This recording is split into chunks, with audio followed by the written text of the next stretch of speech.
Okay, well, in the last week we've gotten a ton of related rate word problems. So what does that tell us? We need to do more related rate word problems. And so here's the first of them. We have, let me read the whole problem statement, then I'll analyze it, and then we'll solve it. It says, a pulley is suspended 13.5 meters above a bucket. A rope runs over the pulley tied to the bucket. A worker holds one end of the rope 1.5 meters at a constant height above the ground. The worker walks away from the pulley at 1.6 meters per second. How fast is the bucket rising when the worker is 9 meters away from the bucket? So now we've translated this into a little diagram. Here's the bucket, here's the pulley. So we're told that this is a pulley height is 13.5 meters, but the guy is holding it 1.5 meters up. So the net result is we have 12 meters height here. And the guy is 9 meters away from the vertical point where the pulley is located.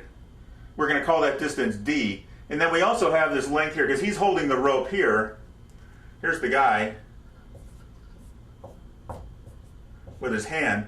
He's holding the rope. We'll call this length of rope L. So now there's a few things that we have to analyze out of the problem statement, and then we have to make some just logical assumptions in life. So the first thing is, what do we know? We know this distance, 13.5, we marked that. We know the 1.5, that's simple. It says the worker walks away from the pulley at 1.6 meters per second. Now, whenever you see a unit, meters per second, you can immediately make an assumption about what that represents, right? That's some kind of derivative with respect to time.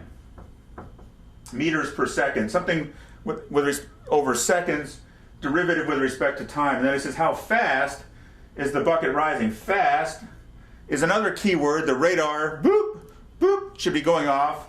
This is another derivative with respect to time. Is the bucket rising when the worker is 9 meters away? So one of the other things that we know is that this 1.6 meters per second is how fast he's walking, right? So dt is 1.6 meters per second. And we're asked to find how fast the bucket's rising, which is going to be our value here, h. So we want to find dh dt. So right off the bat, I'm going to write that up here. Find dh dt. So now we have to look at units and signs to make sure everything's good. The meters are throughout, seconds are throughout. It says, how fast is the bucket rising, right? So if the bucket's rising, that we would think that would be a positive number. But in reality, as the bucket rises, h is going to get smaller. So we're going to have to do a unit switch on the final answer because we want, obviously, dh dt to be less than 0 because this is going to be getting smaller, decreasing. But nevertheless, the bucket's rising, so our answer is positive. We can't have a rising bucket going at a negative speed. Okay, so that's just a little analysis on the problem.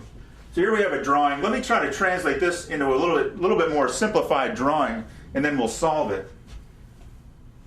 So we have a triangle. This is D. This is H. This is L. We know that this is 12. We know that this is 9. Well, 12 to 9, that ratio should set off another buzzer in your head, because if we have 12 and we have 9, divide 12 by 3, you get 4. Divide 9 by 3, you get 3. Therefore, this is going to be 3 times 5, right? So it's a 3, 4, 5 triangle in disguise. So now all we have to do is use Pythagorean's theorem. So we can say that h squared, let me start here and then I'll go over here. H squared plus d squared equals L squared. Now, we're only asked to find this rate, dh dt. So solving this for one of these variables would not be of use to us in getting to the answer as fast as possible. We can take this expression right here and implicitly differentiate it. So then if I do d dt of this whole thing, then I get 2h dh dt from the chain rule plus 2d dd dt equals 2L dl dt. The 2's cancel. Now there's one other thing we don't